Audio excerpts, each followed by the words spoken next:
nouveau sur le plateau de Live TV Finance. Merci d'être avec nous et surtout pour ce point avec Eric Galliègue. Il est important, c'est le moment du commentaire stratégique. Eric Galliègue, vous êtes président de Valcan Expertise. Merci d'être avec nous. Alors, on va une fois de plus parler de ce bilan de la semaine car on est vendredi et c'est plutôt du vert qui domine sur cette semaine, n'est-ce pas? C'est le vert qui domine, donc une reprise, un rebond des actions tout au long de cette semaine, notamment sur les 3 derniers jours, 3 hausses consécutives assez importantes, notamment à Wall Street, qui a gagné 2% sur la semaine, contre 1,3% seulement pour le CAC 40.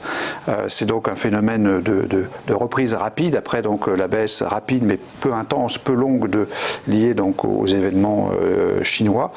L'euro continue de baisser avec donc toujours 0,3 de baisse et le passage sous 1,10 contre le dollar.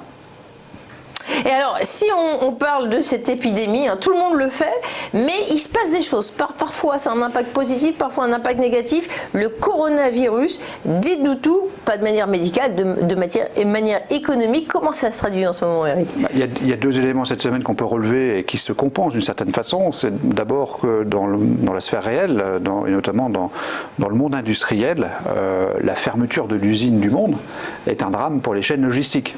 On le sait bien, et en quelques jours, en quelques semaines, on voit déjà des annonces faites notamment par Hyundai qui ferme, qui arrête sa production tout simplement. Donc il y a une rupture dans l'approvisionnement de certains équipements. C'est donc un élément, une première information que nous avons sélectionnée comme étant négative pour cette semaine, car effectivement, si la Chine est bien l'usine du monde, comme on dit, si elle s'arrête, ça va être compliqué pour toute l'industrie mondiale. Ou même si elle ralentit, effectivement, vous avez raison. Et très paradoxalement, le coronavirus n'a pas que des effets négatifs. Vous avez dit ça, c'est très intéressant.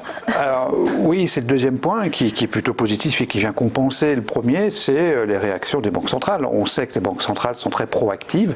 On l'a encore vu, il a suffi de l'annonce le week-end dernier d'une injection de 150, en fait l'équivalent de 200 milliards de dollars dans les circuits monétaires et financiers, plus des mesures spécifiques pour éviter une trop forte chute des cours à la réouverture des marchés lundi dernier, pour que la situation aille mieux sur les marchés, et parce qu'effectivement on a créé cette monnaie qui vient à un point nommé limiter l'impact potentiellement toujours très négatif de cette crise sanitaire.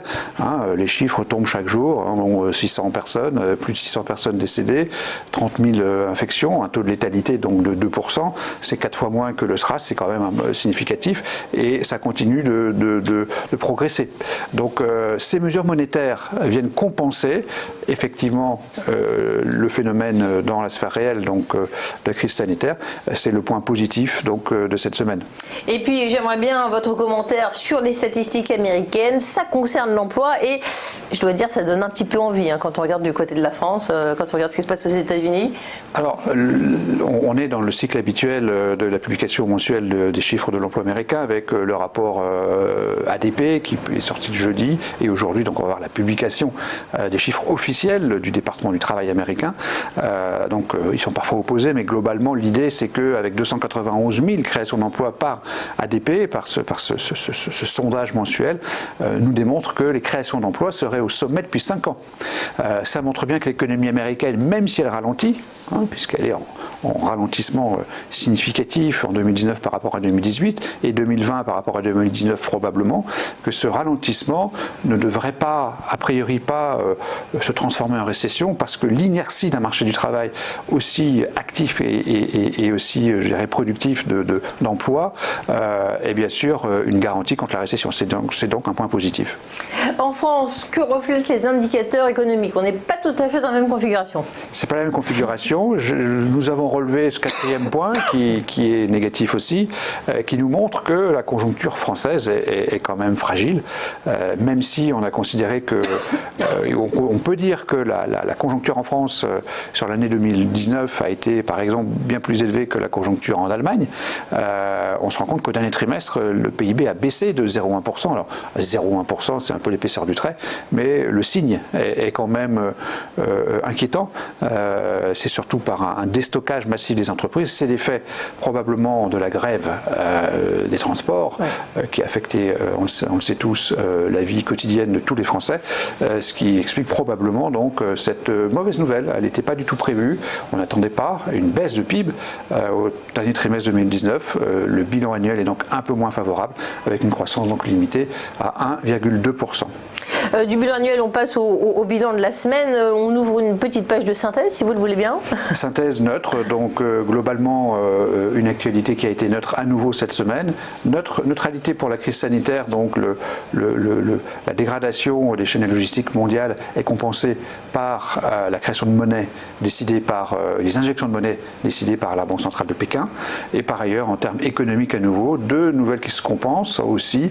La bonne nouvelle de l'emploi américain qui montre la résilience de l'économie américaine, d'une part, et d'autre part, la faiblesse ponctuelle, on l'espère, mais faiblesse quand même, et avec un chiffre négatif au quatrième trimestre pour le PIB français. Donc au total, une actualité neutre cette semaine. Comment on se positionne? Quelle est votre recommandation d'investissement? C'est finalement également ce qu'on a surtout envie de savoir. Alors on est passé finalement au sein, je dirais, de la borne moyenne d'investissement sur la limite haute à la limite basse au cours des dernières semaines, mais on est resté dans cette zone de normale, je dirais, d'évaluation normale du CAC 40, autour de 5008, 6000 points. Donc nous sommes investis normalement dans les actions, nous ne proposons pas de surpondérer, on n'a pas eu le temps d'acheter, et quelque part on n'a pas assez baissé pour pouvoir acheter. On ne vend pas non plus, on considère que le cours actuel est justifié par le contexte général des marchés et les anticipations qu'on peut faire sur les différents scénarios pour l'année 2020. Donc nous sommes investis normalement sur les actions. Votre effet, Eric, sur les marchés est formidable. L'indice est repassé légèrement dans le vert. On est quasiment stable quand même. 6039 points. Merci beaucoup. On était avec Eric Gallière, grand expert, président de Valcan Expertise. On fait une petite pause et on poursuit le décryptage avec un autre expert. Merci encore de votre visite.